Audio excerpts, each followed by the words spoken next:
So we had some pretty wild shit happen this week's chapter of Tokyo Ghoul. Obviously we had a bunch of characters come back, which supposedly people thought were dead. To be completely honest, none of these characters I don't think were ever confirmed to be dead. When there is confirmation with characters dying in Tokyo Ghoul or even Tokyo Ghoul, I think the only evidence we should ever take from Ishida's writing is that if we don't see them get ripped apart and ultimately finessed out the story completely in pieces, then they're probably not dead. And this is evident with the most recent chapter. We had a bunch of characters, Kimi, Koma, Naki, and Eto obviously make their return. Every single one of these characters were not confirmed to be dead. Right, the Naki situation's funny because when Misa did say like, oh, he's just sleeping, I was like, did he die? Like, did my guy literally just up and die right there? Or is he generally sleeping or healing or, what the fuck's going on? And then Ishida never played on it ever again, and I'm like, okay, like maybe he did die and that was pretty anticlimactic. Now he returns and it's like, oh, okay, he didn't. And then you have this situation with Arimi and Koma where it's like, we didn't see them even get attacked, I don't think. It was more so the fact that they were sitting at like a section point, like a checkpoint per se for Kaneki's group, and then everything went downhill, and supposedly they lost contact with that checkpoint and they disappeared, basically. And the same thing with Eto, the last time we seen her was with obviously Kaneki, and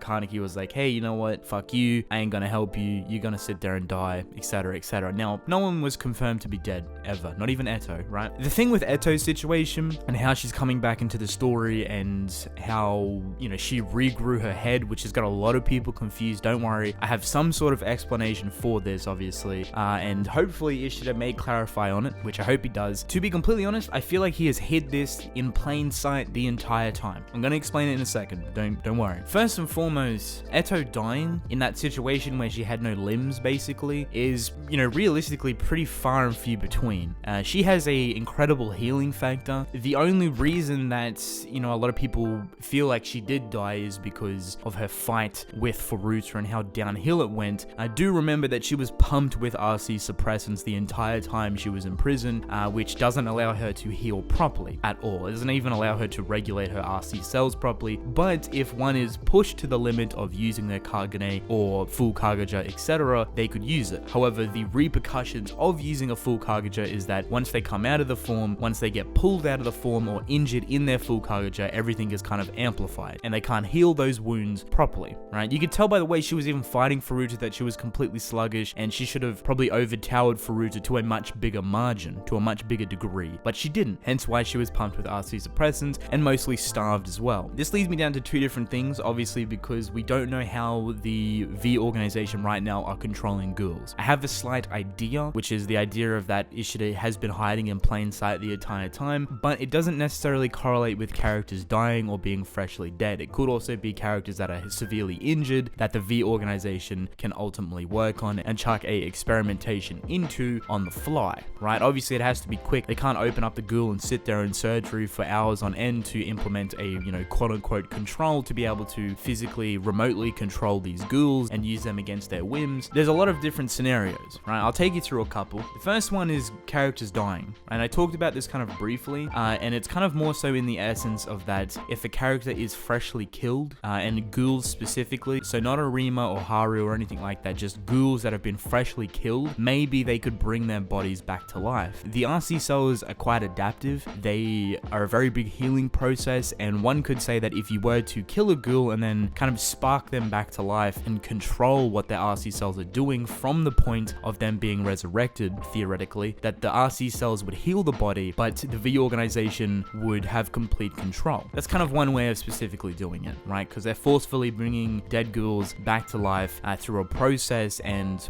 it's kind of like hard resetting them, if you will. It's like resetting a person and then adding something when you boot them back up again so you can control that person, like a remote, obviously. The second way is actually just keeping ghouls alive, or at least stimulated to the extent of being dead, right? So they're not incredibly dead, they may be brain dead, but their body and their RC cells, their Kagaho, their Kagane, is still all active. And this could be an essence of Shirazu specifically, or other characters that they may have on ice. They're not completely dead, but more so brain dead if anything, and they're keeping the Kakaho alive, which is keeping the body alive. That could be another way that they're doing it. So when they bring it back, like I said, same process, they've implemented a control around the Kakaho so they can control the person in total. Basically, the only other way that I can think of this being a thing, which is more prevalent to now with Rimi and Koma specifically, is is that they were heavily injured to the point where Kaiko could implement something inside of them, or, you know, specifically control them to that extent. Maybe it's one of his abilities, maybe he's got a Kagane ability that allows him to control people or control other people's Kaganes, which I think would be very interesting. That would help kind of bring back up the idea of Uta being able to change his face and Donato being able to create clones that he can, you know, control independently, which is really ridiculous if you think about it. And then also Donato controlling Eto specifically, or at least, in my opinion, what I think is suppressing Eto as well. The reason why I think Eto is being suppressed 100%ly, I don't think she was dead to any extent, but maybe put on ice, like I was saying, and they've implemented something inside of her to be able to control her to a degree, right? However, she is extremely powerful and she has a lot of RC cells, so her regeneration ability, if she's out in the battlefield and not being suppressed by RC suppressants, but more so external thing, such as Donato's Kagane, that could theoretically stop her from healing. So if she were to out-heal the quote-unquote control over her and the suppressant over her, then she would be a free character once again, which is kind of evident with what happened in the most recent chapter. As soon as Donato goes down, Eto fully regenerates herself and she's back on the battlefield, seemingly looking normal. We're not entirely sure, but, you know, she's flipping the finger and she's like, you know, fuck you, I'm back, let's get it going. So, you know, it makes me believe that she's back to her original self and she's not controlled by the V organization or by Donato or whatever. So it highly leads me to believe that, you know, Eto might have been the only character that they couldn't actually control, similar to Arimi and Koma, unless that has something specifically to do with Kaiko, right? Unless Kaiko has an ability that allows him to control people. It wouldn't surprise me because, you know, look at Nico from the Clowns. He has ability that can basically heal people on the fly by using his Kagane and connecting it kind of to theirs. So it's like, you know, it's a pretty wild process. Eto may be too powerful to control, similar to smaller characters, so instead they fully suppressed her in total and had Donato control her. And it makes a lot of sense. Donato is a strong character, Eto is a strong character. You've seen the amount of crosses that Donato needed to even control Eto at all, and then the fact that they had to cut off her head and put a cross in it so Donato had some sort of chance of controlling her. To me, that just showcases how powerful Eto truly is. And the fact that once those suppressants, once those things that were holding her down disappeared, Donato's crosses and Donato in itself, she regenerated back to full health and she's back on the battlefield. What I mean when I say that Ishida may have been hiding this in plain sight is actually with the Quink squad. When they mention the fact that there is a possibility of ghouls being kind of like lifeless but also being alive at the same time and being able to submit to being controlled by the Kakaho specifically, the first thing I thought of was that, you know, the Quink squad are kind of like the first version of it. They're you know, a very similar version of it, if you will. These are humans that have had Kakahos installed into them,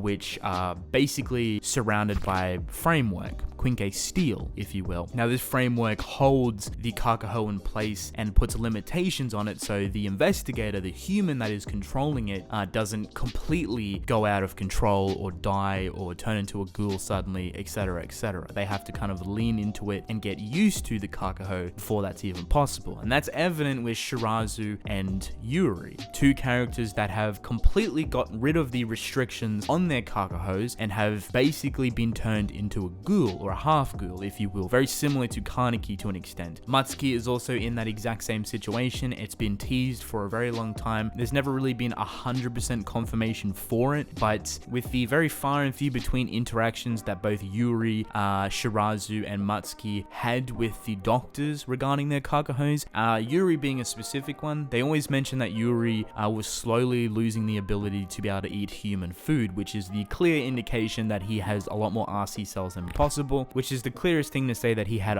too many RC cells and that he was turning into a ghoul because of his framework was weakening around his Kakaho. You know, once he framed out, at that point, he's basically considered a ghoul, hence why they try and kill them on the spot as well. If you think about this design, right, manipulating the Kakaho specifically so humans to the extent could turn into ghouls over time, it's almost exactly like how they explained it in the chapter. Imagine taking this process, instead of adding the Quinque frames around the Kakaho, imagine taking the same process over to a ghoul and putting some sort of framework around their Kakaho at one of their lowest points, forcefully adding a barrier so their ghoul body couldn't control the Kakaho promptly, but an external force could. Kaiko, for example. A remote control is how they put it. Now, I don't know how aggressive this remote control could be. Like I said, it could be a character that's specifically controlling them. It could be an external external like programming of sorts that just kind of puts like a structure around the Kagaho, and then they kind of come off as like these ghoul zombies, if you will. Just by looking at how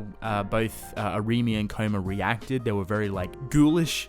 I guess that's a fitting word to say. They weren't speaking normally. They were very like abstract and all over the place, and they weren't themselves, obviously. So something's obviously, you know, interfering with their brain in general, as well as their Kagaho and their ability to control themselves, because someone else is. To be honest, I think that was hidden in plain sight. I mentioned Shinohara in the recent chapter. That was a mistake on my behalf. It was actually meant to be Okihira, who was a character that was brought back to life, and he was the first time we ever found out about a character being brought back to life, but ultimately being controlled. Dr. Kanao was working on a process to be able to bring people back to life, theoretically, and being able to control them. We knew he could create clones, we knew he could control these clones, he could put basically Kakahos into anything at this point and it would work, but being able to control a ghoul, being able to control specifically a dead ghoul brought back to life with stimulation, kind of like a zombie, if you will, maybe to that extent, it would put Dr. Kanao as kind of like a gun dealership for whoever is the biggest buyer, for whoever Dr. Kanao wants to, you know, feed weapons into one side of a war. Funny enough, that's V. V is that side of the war that want all the weaponry, that want all the power, that want everything in their control, and Dr. Kanao offered that up on a silver platter. You know, you want guns, here you go. You want ghouls that you can resurrect and bring back to life and specifically control them, here you go.